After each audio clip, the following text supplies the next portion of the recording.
दर्शकों, गीता जी व वेदों में कहीं भी तप साधना करने का प्रावधान नहीं है। आइए अब आपको प्रमाण दिखाते हैं कि ब्रह्मा जी के जीवन की किस घटना से तप करना प्रारंभ हुआ। श्रीमद् देवी भागवत पुराण के 3 स्कंध के अध्याय 3 से 5 में लिखा है, ब्रह्मा जी ने अपने पुत्र नारद के प्रश्न का उत्तर देते हुए कहा है कि मैंने कमल के फूल पर अपने आप को बैठा पाया। आकाशवाणी हुई, तप करो तप करो। मैंने 1000 वर्ष तक तप किया। यही तप वाली वैदिक साधना ऋषभ देव से चली। उस समय सतयुग लगभग 1 लाख वर्ष तक बीत चुका था। ओम नाम का जाप तथा तप वाली साधना खिचड़ी बन गई, जिसे गीता में शास्त्र विधि को त्याग कर मनमाना आचरण कहा गया है। गीता अध्याय 17 श्लोक 5 और 6 में घोर तप करने वालों को राक्षस कहा गया है। यही ऋषभ देव वाली साधना सब ऋषि करते रहे हैं। आगे चलकर इन ऋषियों ने ओम नाम का जाप भी छोड़ दिया और केवल तप करने लगे, जिसका गवाह इन ऋषियों का इतिहास रहा है। दर्शकों, यहाँ ये बताना भी अनिवार्य समझते हैं कि आओ जैन धर्म को जाने पुस्तक में प्रमाण मिलता है कि ऋषभ देव जी ही बाबा आदम के रूप में जन्मे थे। ये है पुस्तक आओ जैन धर्म को जाने, जिसके पृष्ठ 154 पर लिखा है, इस्लाम धर्म में भगवान आदिनाथ को क्या माना गया है। उत्तर लिखा है कि आदम बाबा। दर्शकों, आदिनाथ को ही ऋषभ देव जी के नाम से जाना जाता है।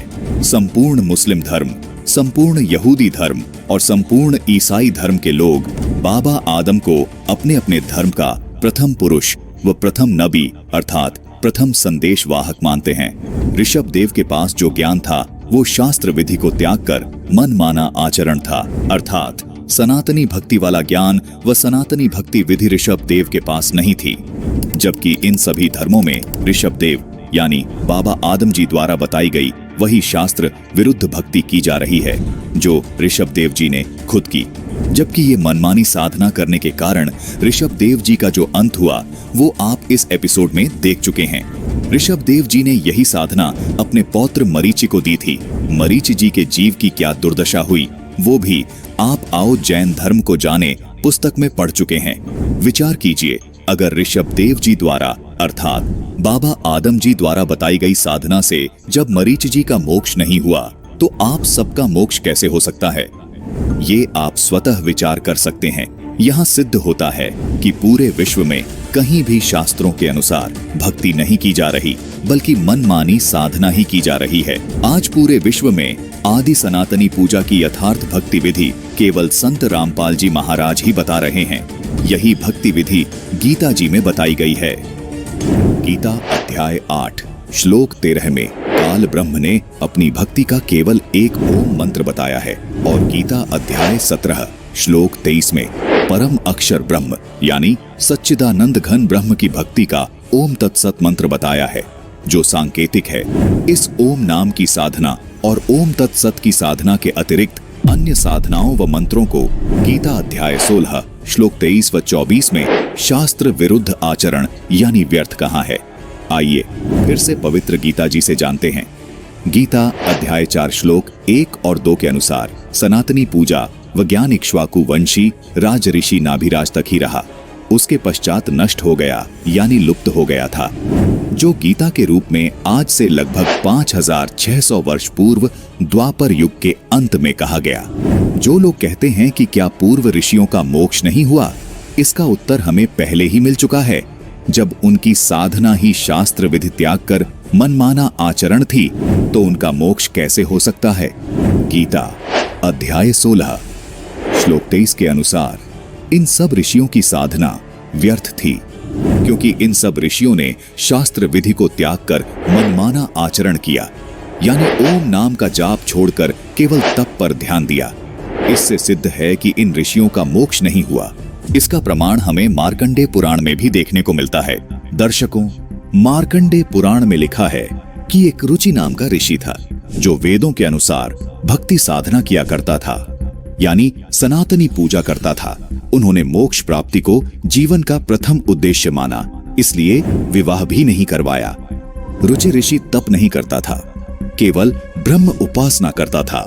रुचि ऋषि के पूर्वज सनातनी पूजा को छोड़कर केवल घोर तप को तपते थे तथा कर्म कांड करते थे, अर्थात मनमानी साधना करते थे, जिस कारण उनका मोक्ष नहीं हुआ और उन्हें भूत व पितृ योनि प्राप्त हुई।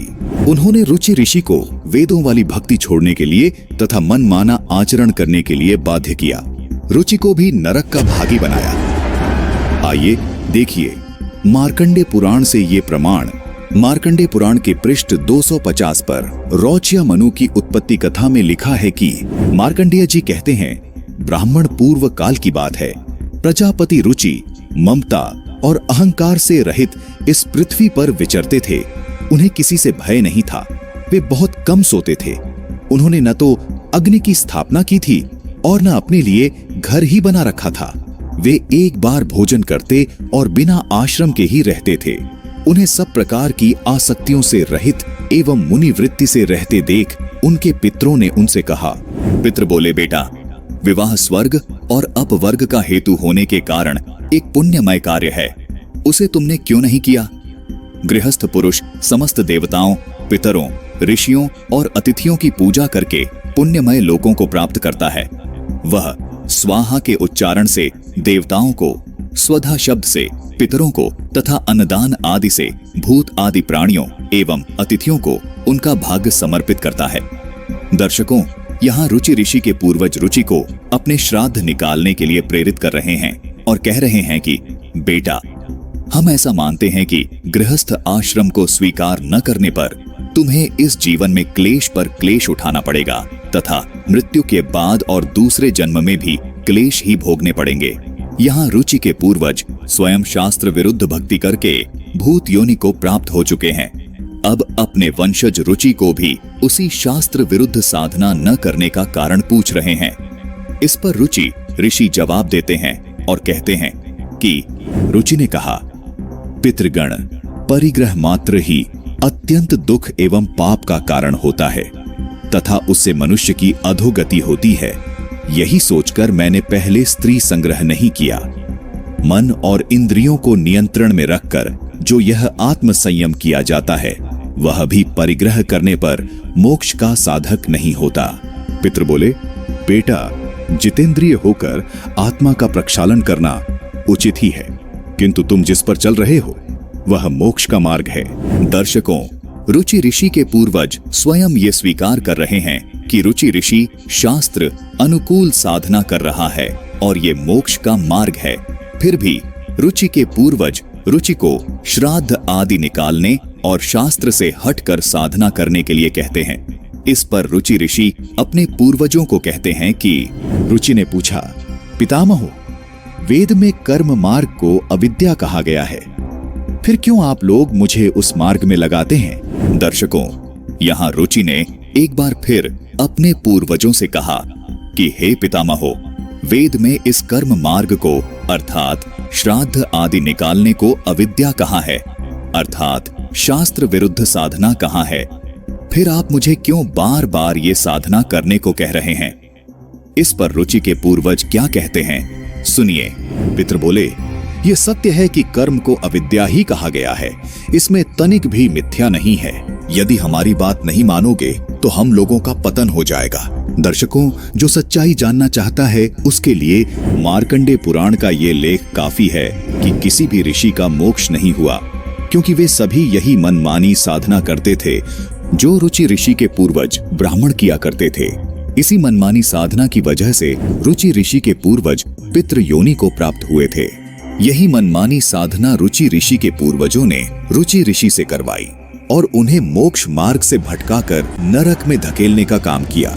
संत गरीबदास जी ने सूक्ष्म वेद में कहा है कि पारस से भेंटा नहीं, कैसे पलटे लोह, अर्थात जैसे पारस पत्थर से छुए बिना लोहा सोना नहीं बन सकता, वैसे ही तत्वदर्शी संत के संपर्क में आए बिना उनसे आदि सनातनी भक्ति के मूल मंत्र ओम तत् सत सहित तीनों चरणों में दी जाने वाली दीक्षा लिए बिना मोक्ष होना कतई संभव नहीं है।